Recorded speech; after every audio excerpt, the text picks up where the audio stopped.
Tending to 0 sine x by x हमें prove करना है it is equal to 1। x is the theta, ये is the angle. ये कभी x फॉर्म में होगा, थीटा फॉर्म में होगा, तो जब भी आपको ऐसे आएगा x limit of x tending to 0 sine x by x means sine theta by theta it is equal to 1। ठीक, अब इसको हमने प्रूव करना है। इसको हम कैसे प्रूव करेंगे? इसको प्रूव करने के लिए हम यहाँ पे ले रहे हैं एक सर्कल।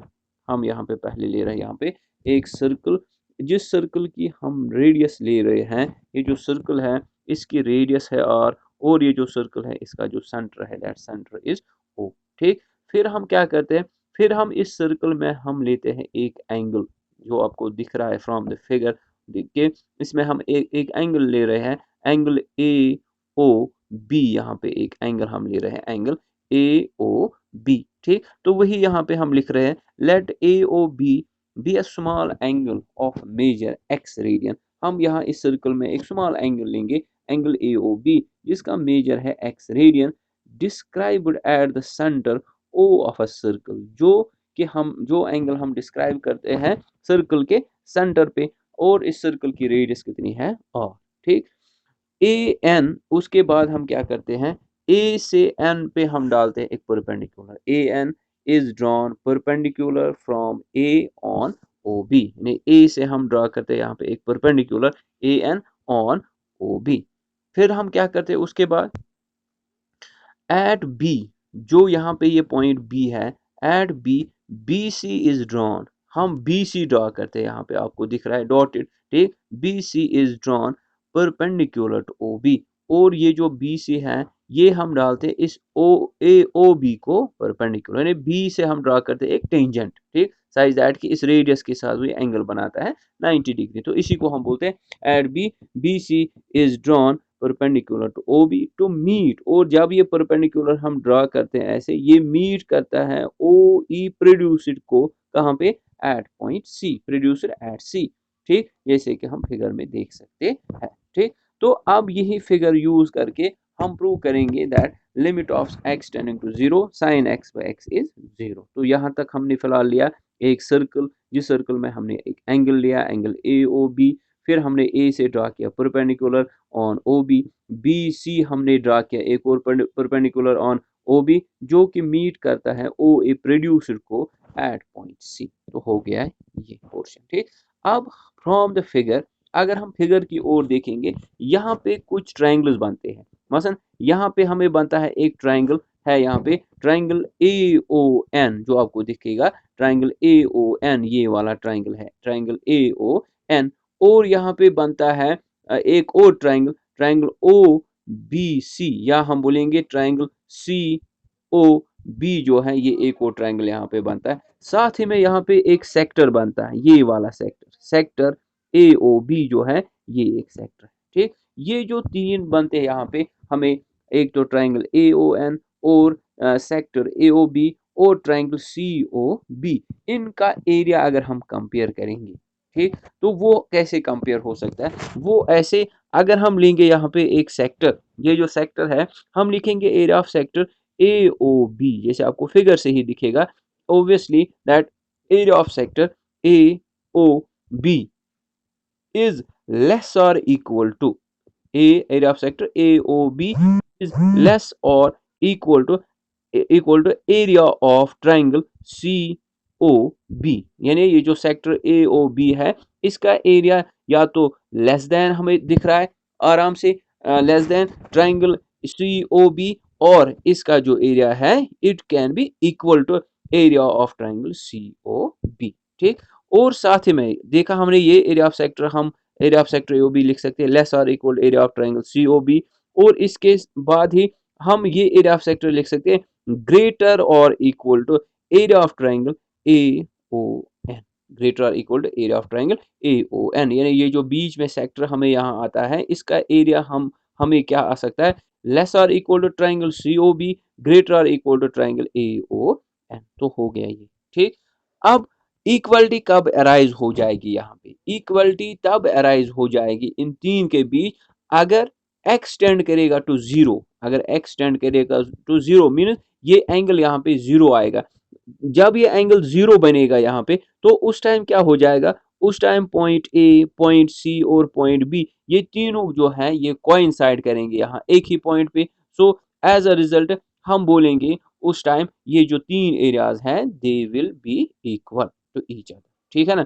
सो अब इसके बाद ये जो हमने लिखा है सेक्टर, ये ट्रायंगल, अब इनके एरिया की फॉर्मूला हम लिखेंगे। सो देयरफॉर वी हैव, पहले बीच में area of sector A O B आपको पता होगा, so that is equal to theta by 360 pi और स्क्वायर किसी भी सेक्टर का एरिया होता है, ठीक। तो वही हम यहाँ पे लिख रहे हैं area of sector A O B, इस सेक्टर का एंगल है एक्स। अब तो यहाँ पे हम लिखते हैं अब 360 के बदले हम लिखते हैं 2 pi, and 2 pi we know that it is 360। So यहाँ पे जब हम लिखते हैं इट इज, यहाँ पे राइट साइड में आप देखो it is x by 2 pi, फिर लेफ्ट साइड में इसने लिखा है पाई और स्क्वायर। सो मीन्स यही फार्मूला हमने यूज किया और हमने यहाँ पे लिखा है theta by 360 pi r square. तो हो गया ये एरिया ऑफ सेक्टर। ये जो ट्राइंगल है ट्राइंगल सी ओ बी का जो एरिया हमें बनेगा it is half of base. अब इस ट्राइंगल सी ओ बी की बेस बनेगी O P perpendicular C B, so it is half of O B into C B. फिर यहाँ से इस ट्राइंगल का एरिया बनेगा half of base into altitude. किस ट्राइंगल का? ट्राइंगल ए ओ एन का, इसकी बेस बनेगी O N, altitude A N, so it is half of O N into A N, ठीक। तो हो गया ये वाला स्टेप। इसके बाद अब हम लिखेंगे ये बनेगा यहाँ पे इस स्टेप में हाफ ऑफ ओ एन। अब ओ एन का वैल्यू हमें कहाँ से निकलेगा, ठीक। अगर हम यहाँ पे देखेंगे दिस इज ओ एन, ठीक। अगर ट्राइंगल ए ओ एन मानेंगे हम, ट्राइंगल ओ ए ओ एन में हमें निकालना है ओ एन का वैल्यू। हम लिख सकते हैं O N divided by O A equal to, so it is base divided by hypotenuse, so it is equal to cos of theta, that is cos of x. So implies o n का जो value हमें आएगा वो आएगा o a। now what is o a? it is r, so it is r cos of theta, that is x. so यहाँ पे इस setup में हम वही लिख रहे हैं half of o n। अब o n किसके बराबर है? और cos of theta। Similarly a n जो है, a n का वैल्यू भी हम इस ट्राइंगल में निकाल सकते हैं, बिल्कुल ऐसे ही हम लिख सकते हैं AN, that is perpendicular, divided by hypotenuse, that is OA, means R equal to x। और यहाँ पे भी R कैंसल और स्क्वायर कैंसल हाफ कैंसल, तो बचता है tan of x। so you are left with only cos of x into sin of x less or equal to x less or equal to tan of x। तो हो गया ये, यहाँ तक आया समझ? Yes sir. ओके, तो इसके बाद नेक्स्ट, अब इस स्टेप को आगे जब हम ले जाएंगे ये वाले स्टेप को, अब इसके बाद हमें क्या करना है, हम इसको थ्रू आउट करेंगे divide by sine of x, यानी इसको भी डिवाइड हो जाएगा बाय साइन ऑफ एक्स, इसको भी डिवाइड हो जाएगा बाय साइन ऑफ एक्स, इसको भी हो जाएगा by sine of x divide. हम इसको इस शक्ल में लाएंगे sine x by x form में, ठीक। जब इसको डिवाइड हो जाएगा by sine of x, throughout इसको डिवाइड करेंगे बाय साइन ऑफ एक्स, वो जब इसको डिवाइड हो जाएगा साइन एक्स ऊपर नीचे कैंसिल हो जाएगा, बीच में रहेगा x by sine of x. और यहाँ पे जब tan x को डिवाइड हो जाएगा, ये पहले मैं दिखाऊंगा आपको, जब tan ऑफ x जो है इसको जब डिवाइड हो जाएगा बाय साइन ऑफ x, ठीक। तो ये क्या बनेगा? ये बनेगा हमें tan x is sine of x divided by cos of x, ठीक।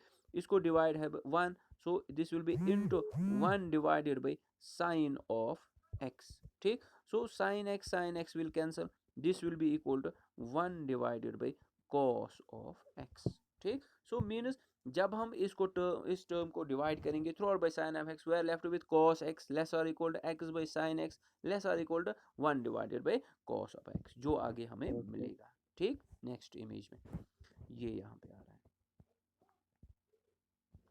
ठीक।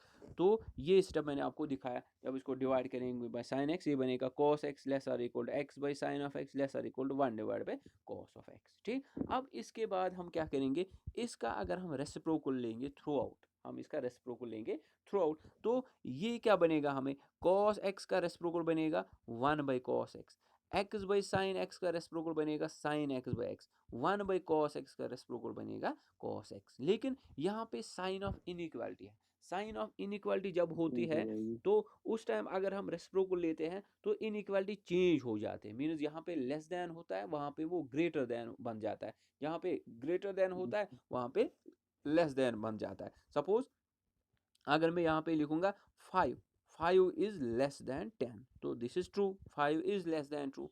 अगर मैं रेसिप्रोकल ले लूंगा, ठीक, तो ये बनेगा 1 डिवाइड बाई 5 इस साइड में बनेगा 1 डिवाइड बाई 10, ठीक। तो अब 1/5 है यहाँ, 1/10 है यहाँ, तो अब यहाँ पे था पहले 5 less than 10, it was true, it is less than 10, ठीक। अब जब रेसिप्रोकल लिया, अब उल्टा हो रहा है, 1/5 इस साइड में 1/10, तो अब इनइक्वालिटी चेंज हो जाएगी, अब हम बोलेंगे 1/5 इज ग्रेटर देन 1/10। बिल्कुल वैसे ही यहाँ पे भी जब हमने रेसिप्रोकल लिया तो यहाँ पे थी लेस देन इनइक्वालिटी, लेस और इक्वल, यहाँ पे था लेस और इक्वल, ठीक। अब ये यहाँ पे आएगा ग्रेटर और इक्वल, यहाँ पे आएगा ग्रेटर और equal. So this is how we observe this very system, तो हो गया यहाँ पे, ठीक। तो आई अब हमें term sine of x divided by x term हमें यहाँ पे आए, ठीक। सो अब हम देंगे सीधे लिमिट, हम देंगे लिमिट, अब limit of x tending to 0, और हम देखेंगे लिमिटिंग केस में इसका वैल्यू क्या बनेगा। So thus in the limiting case when x tends to 0,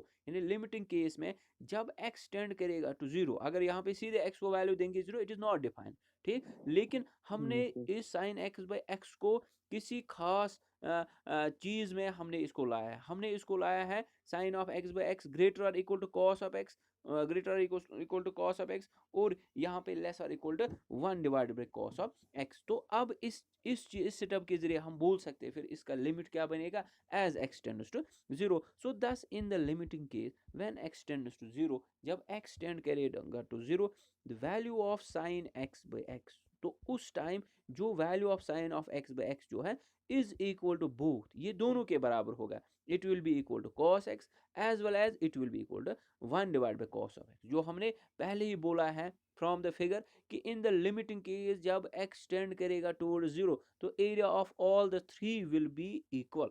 तो फिर से वही हम लिख रहे हैं कि ये जो सेटअप है, इस सेटअप में हम बोलेंगे in the limiting case when x tends to 0, value of sine x by x जो है will be equal to both cos of x के बराबर भी और 1 बाई कॉस x के बराबर, विच इज पॉसिबल, जो तब कब पॉसिबल है, विच इज पॉसिबल कि sine of x by x जो है in the limiting case will be equal to both cos of x by cos of x and 1 by cos of x, which is possible only when cos of x is equal to 1।